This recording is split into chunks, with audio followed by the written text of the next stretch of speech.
In 2017, a teenager sat alone in his room and filmed himself counting from 1 to 100,000. No stunts, no money giveaways, no editing tricks, just a number climbing for over 40 hours of footage. That teenager had almost no subscribers, no money, and by his own account was making about $1 a day from YouTube for 2 straight years. Today, he's the most subscribed individual creator in the history of the platform, sitting past 500 million subscribers across his channels, running a business empire worth billions. That person is Jimmy Donaldson.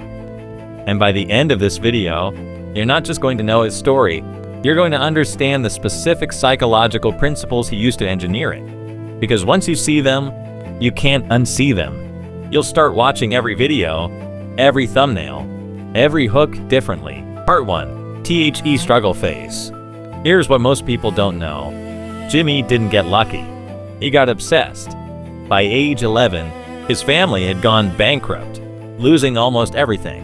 There was no safety net, no industry connections, no head start. Just a kid with a camera and a dream that everyone around him thought was a waste of time. To afford his first microphone, he saved a single dollar a day until he had enough. And when he says it himself, the honesty is almost uncomfortable to hear. In his own words, the first few years he wasn't making any money off YouTube. He described himself as awkward, broke, with nothing, saying he basically obsessed over YouTube every single day for a decade. Think about that phrase for a second. Not worked hard, not stayed consistent, obsessed. Psychologists have a term for this pattern. It's called deliberate practice under uncertainty. Most people quit a skill when they can't see the reward. Jimmy kept refining the exact same skill, retention, pacing, curiosity, for years with almost no external reward at all. That's not talent. That's a specific psychological trait, tolerance for delayed reinforcement. And it's trainable. He said outright that he gave up his entire teenage years for this. While friends were out living normal lives, he was studying what made videos spread, one failed upload at a time. Part 2. THE First Psychological Shift. Here's where it gets interesting. Jimmy didn't succeed by trying to be original. He succeeded by becoming a scientist of his own failures. Instead of copying popular creators directly, he focused on identifying patterns, watch time, retention, titles, thumbnails. His real breakthrough came when he started pushing simple concepts to extremes, engineering just enough curiosity that people had to click and had to stay until the end.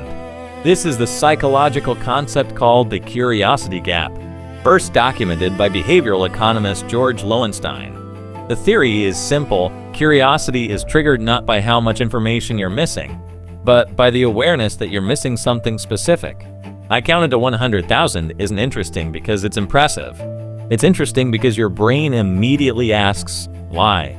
How long did that take? Is he serious? That unanswered question creates a small, itchy tension in the brain, and clicking is the only way to relieve it.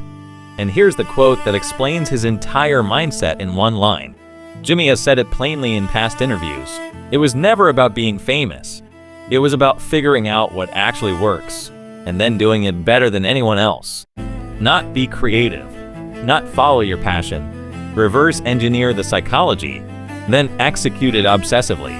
Part 3. THE Retention Science. Now let's talk about the mechanism that actually built the empire, retention.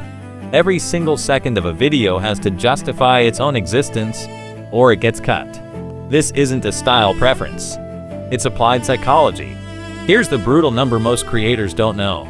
Even with a strong intro, a creator can lose up to 30% of viewers in the very first 30 seconds. That's not a soft drop-off, that's a cliff. And if a viewer leaves in that window, the platform's algorithm reads it as a signal that the content is weak and buries it further. So what did Jimmy do? He attacked the exact psychological moment where humans decide whether something is worth their attention.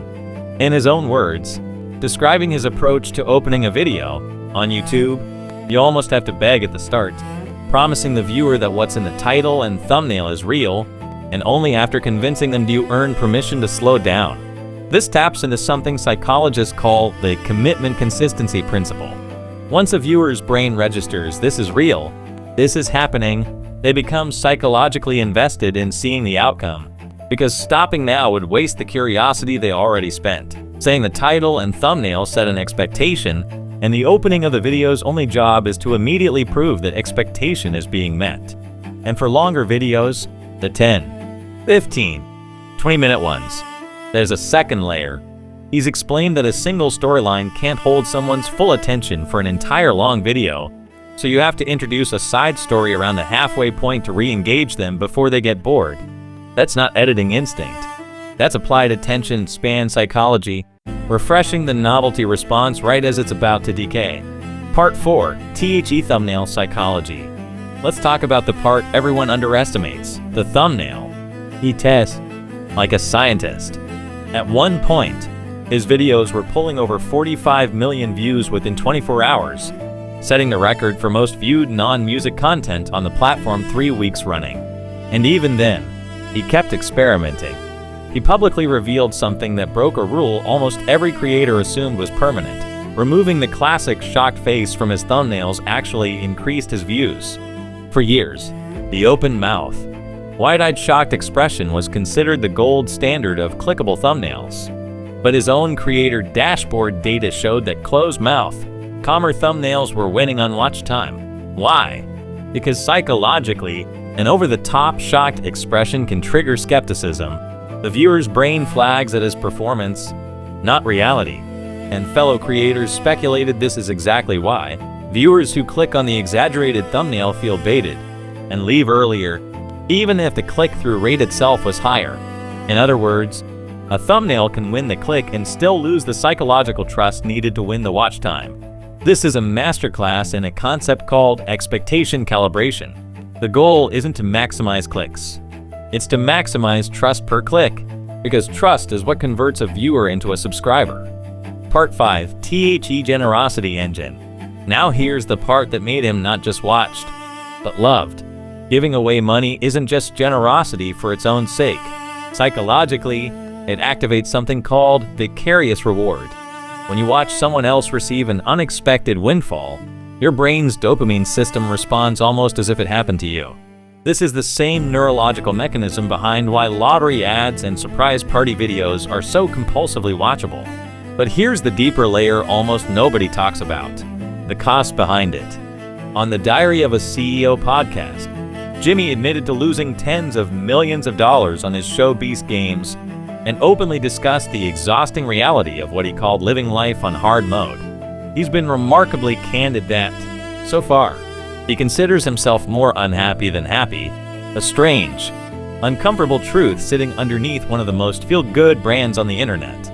Even more strikingly, he's described the psychological cost of fame itself, comparing moments of his packed schedule to feeling like a zoo animal with no free will, saying he sometimes feels like a little robot to his own businesses. This matters because it destroys a myth. The empire wasn't built on natural charisma or luck. By his own description, he's simply one of the most competitive, stubborn people you'll ever meet, and he says he simply never gives up, even at a serious personal cost. Jimmy Donaldson didn't have money, connections, or a shortcut. What he had was a decade of obsession and an unusually precise read on human psychology. The empire wasn't an accident. It was reverse engineered, one uncomfortable, unrewarded video at a time. The only real question left is, now that you know exactly how the psychology works, what are you going to build with it?